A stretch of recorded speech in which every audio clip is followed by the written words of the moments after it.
everyone and welcome back to my channel, or if you're new here, hi, my name is Nicole and I'm a part-time reseller on Poshmark, and today I want to talk about some tips that are going to help you have some success on Poshmark. I've made a couple of videos recently on just, reseller burnout and just experiencing slow sales, and I don't know, I just figured these tips would be really helpful for those that are like looking for something different to do. These are not going to be, add more listings to your closet or, share your closet more. Like, I talk about those in a lot of videos, and that is just not what this video is going to be. It's going to be different things that maybe you didn't think about that are really going to help you have more success on the platform. So if that is something that is interesting to you, definitely keep watching and make sure that you're subscribed, because I do content like this all the time with different tips and helpful things that you could do on Poshmark to improve your closet. So I'd love to have you stick around for more.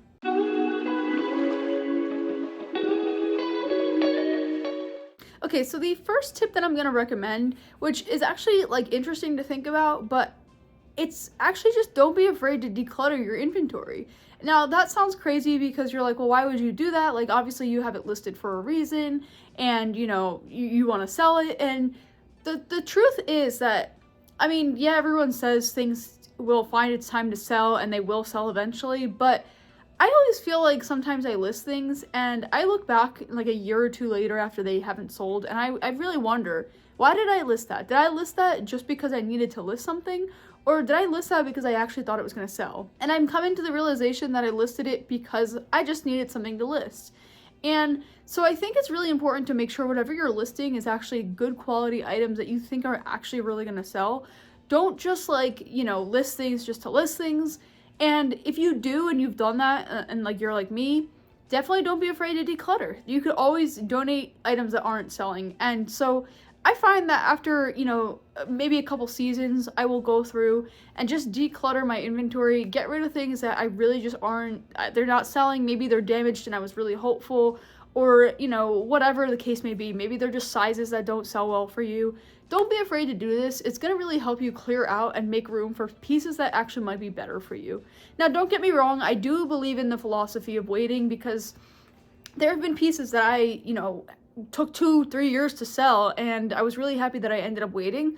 But a lot of those pieces that I decluttered were pieces that I didn't pay for, so it didn't really feel so bad to declutter them. So definitely take a look at your inventory and see if you have pieces that maybe you got for free, or maybe, you took out of your own wardrobe that, you didn't pay for, and so it really wouldn't be hurting you to get rid of them, and maybe try decluttering them and see, it may really help you.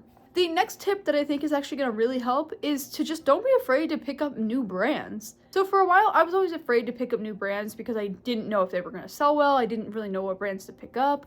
And so I was always picking up the same brands. And I felt like I was just kind of like stuck in a box of like always picking up the same brands that I knew were going to sell. But then some of those stopped selling for me. So then it became like, I don't know what's going to sell. And so eventually when I started going to the bins, I started picking up new brands and different brands.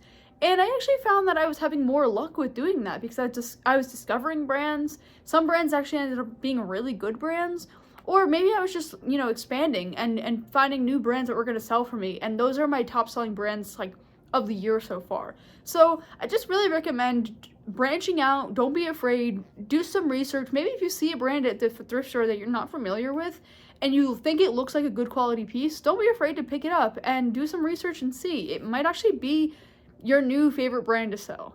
The next tip that I'm going to recommend is don't be afraid to send offers. Sending offers is like the key to Poshmark for me, and I find that most of my sales do come from sending out offers. Now, I know 67% roughly of sales on Poshmark come from offers, but mine is definitely higher than that. It's probably closer to like 70-80%. And so I have learned that you really can't be afraid to send offers. You have to just keep sending them, and it's going to help you bring in those consistent sales even when things are really slow. And for me, I've had a lot of slow moments, and so I just really consider that, if sales are slow, send out offers, and you never know who's going to accept. So I really try and send out offers daily if I can, and I also send out offers right after I get a like on an item. I feel like that's like the best time to send an offer. But just don't be afraid to send an offer. People may accept, and if they're liking your item, they're probably liking it for a reason. So just send those offers, and it might help you actually bring in a lot more sales. The next tip I'm going to recommend is you want to make sure that you're picking up quality over quantity in your pieces that you're trying to sell. So for a while I really thought it was best to just pick up as many pieces as I could, so that way I could, you know, sell them, and that way I'd have a lot of inventory.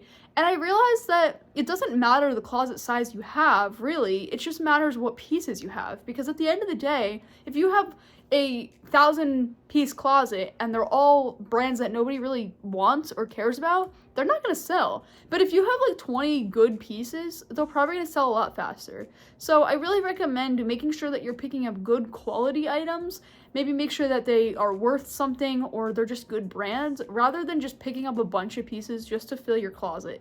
It's not going to help you, and you're not really going to feel that motivated to sell them if you're just picking up a bunch of pieces just to list them. Because honestly, that's really overwhelming, and no seller wants to do that. And the last tip I'm going to talk about in this video is just making sure that you're using keywords in your titles, in your descriptions. Make sure you're using the style tags.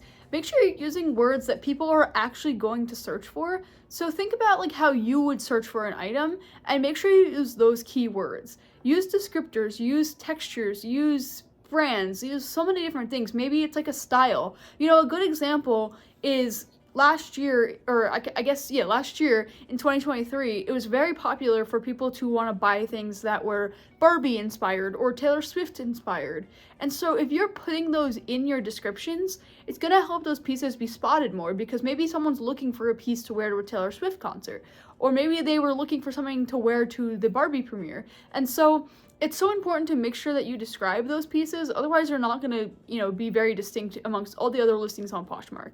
So just really think about how you would search for items, and make sure you're using those words in your titles and your descriptions. It's really going to make a big difference, and you might not even realize it at first, but the more descriptive you are, the better off you're going to be. Okay, so I hope you enjoyed these tips. I hope they were helpful for you. These are, again, things that I was thinking about that I figured would be good tips. They're different than like my normal tips that I provide, and I feel like these are just different things that you might not think of, but will actually make a big difference. So hopefully you can start implementing some of these tips. And if you want to see a video on maybe reasons why your listings aren't selling, maybe a way to fix up your listings, you can click right here. And if you want to see the video on, you know, feeling discouraged with slow sales and, you know, what I do to kind of cope with it, because I know we're all going through it and it's just not getting any easier, you can click right here. But until next time, I will see you then.